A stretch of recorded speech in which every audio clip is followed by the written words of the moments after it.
একঘেয়ে চিকেন খেয়ে যদি বোর হয়ে গিয়ে থাকেন তাহলে আজকের রেসিপিটা অবশ্যই একবার বাড়িতে ট্রাই করবেন। দেখবেন এটা খেয়ে বাড়ির সবাই আপনার প্রশংসায় একেবারে পঞ্চমুখ। Hello friends, welcome back to my channel মিষ্টি গ্রাম। আমি চন্দ্রিমা আজ হাজির হয়েছি দুর্দান্ত স্বাদের চিকেনের একটা রেসিপি নিয়ে। আমার আজকের রেসিপির নাম মোগলাই চিকেন গ্রেভি। ভীষণই সহজ উপায়ে এই রেসিপিটা বাড়িতে কিভাবে বানাবেন এই ভিডিওর মাধ্যমে সেটাই আজ আমি আপনাদের সাথে শেয়ার করব। ভিডিও ভালো লাগলে লাইক, শেয়ার আর কমেন্ট করতে ভুলবেন না, আর এই চ্যানেলটি সাবস্ক্রাইব করতে একদম ভুলবেন না। দেরি না করে চটপট দেখে নেওয়া যাক আমার আজকের recipe Mughlai chicken gravy. Mughlai chicken বানাবার জন্য এখানে আমি 700 গ্রাম উইথ বোন চিকেন নিয়েছি। চিকেনের পিসগুলো নর্মাল পিসের থেকে একটু বড় করে কেটে নেওয়া আছে। প্রথমে চিকেনটাকে ম্যারিনেট করব। কিছু বেসিক মশলা দিয়ে আমি এটাকে ম্যারিনেট করব। এখানে নিয়েছি হাফ টিস্পুন হলুদ, এখানে আছে 1 টিস্পুন ঝাল লঙ্কার গুঁড়ো, হাফ টিস্পুন গোলমরিচের গুঁড়ো, 1 teaspoon Kashmiri red chilli powder আর পরিমাণ মতো নুন।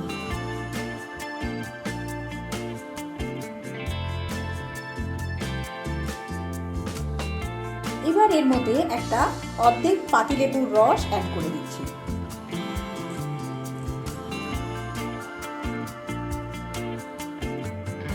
অ্যাড করে দিচ্ছি 1 টেবিলস্পুন টক দই। মশলার সাথে চিকেন খুব ভালোভাবে মাখিয়ে নিতে হবে।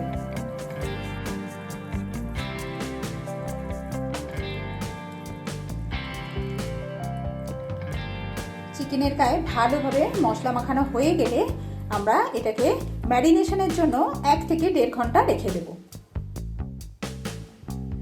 রান্নাটা শুরু করার আগে একটা মশলার পেস্ট বানিয়ে নেব। তার জন্য একটা মিক্সিং জারের মধ্যে 2 বড় সাইজের পেঁয়াজের বেরেস্তা অ্যাড করে দিচ্ছি।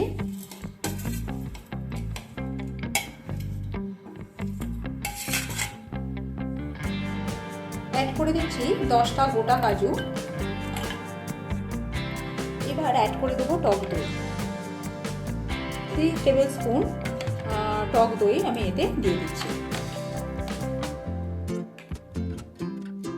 অ্যাড করে দিচ্ছি 2 টিস্পুন ধনের গুঁড়ো, হাফ টিস্পুন জিরে গুঁড়ো অ্যাড করে দিলাম। এবার দিয়ে দিচ্ছি হাফ টিস্পুন হলুদ, 1 teaspoon Kashmiri red chilli powder add করে দিলাম। দিয়ে দিচ্ছি 2 শুকনো লঙ্কা।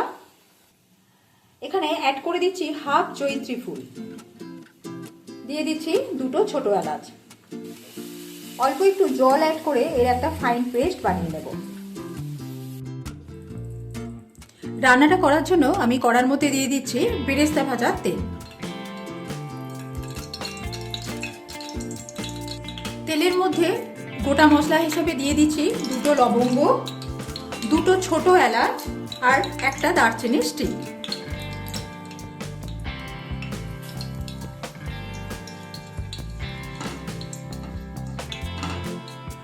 গোটা মশলা থেকে সুন্দর গন্ধ বেরোতে শুরু করে দিলে এর মধ্যে আমি আদা রসুনের পেস্ট অ্যাড করে দেব 2 টিস্পুন।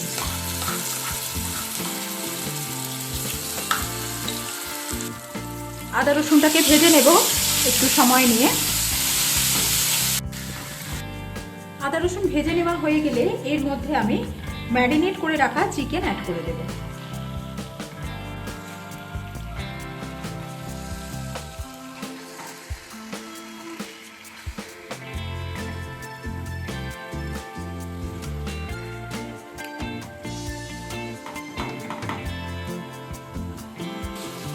গ্যাসের ফ্লেমটা হাইতে রেখে চিকেনটাকে খানিকক্ষণ একটু ভেজে নেব। হাইতে রাখতে হবে, কেননা যেহেতু দই দিয়ে ম্যারিনেট করা ছিল চিকেন থেকে জল ছেড়ে যাবে।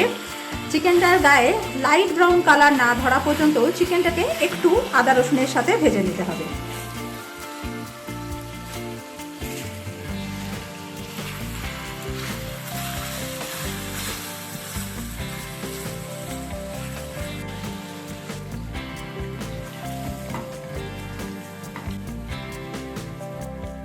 চিকেনের গায়ে লাইট ব্রাউন কালার ধরতে শুরু করলে এর মধ্যে আমি তৈরি করে রাখা পেস্ট দিয়ে দিচ্ছি। এই সময় গ্যাসের ফ্লেমটাকে একদম কমিয়ে দেব।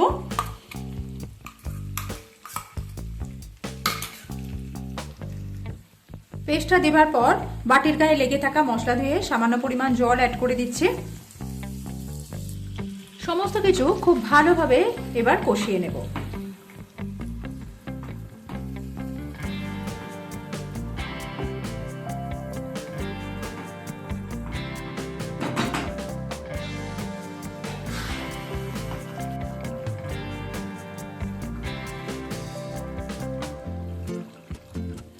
মশলা খুব সুন্দরভাবে কষানো হয়ে গেছে, আপনারা দেখেই বুঝতে পারছেন যে উপরে তেল ভেসে উঠেছে। এই সময় এর মধ্যে আমি অ্যাড করে দিচ্ছি কসুরি মেথি। এখানে আমি 1 টিস্পুন কসুরি মেথি অ্যাড করেছি। কসুরি মেথিটাকে হালকা রোস্ট করে হাতের সাহায্যে একটু গুঁড়ো গুঁড়ো করে নিয়েছি, মানে ভেঙে নিয়েছি। এবার আমি এতে 4টে গোটা কাঁচা লঙ্কা অ্যাড করে দেব। এবার পরিমাণ মতো নুন অ্যাড করে দিচ্ছি। ম্যারিনেশনের সময় নুন দেওয়া ছিল, বাকি নুনটা এখন আমি অ্যাড করে দিলাম। একবার মিশিয়ে নিচ্ছি সমস্ত কিছু।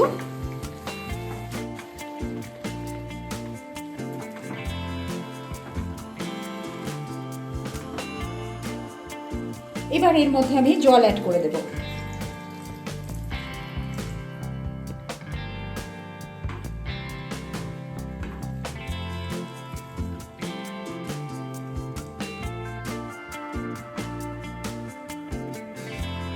জলটা অ্যাড করার পর এটাকে চাপা দিয়ে দিলাম।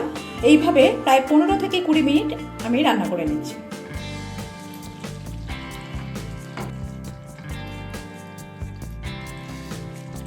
নামাবার আগে এতে অ্যাড করে দিচ্ছি ফ্রেশ ধনেপাতা কুচি।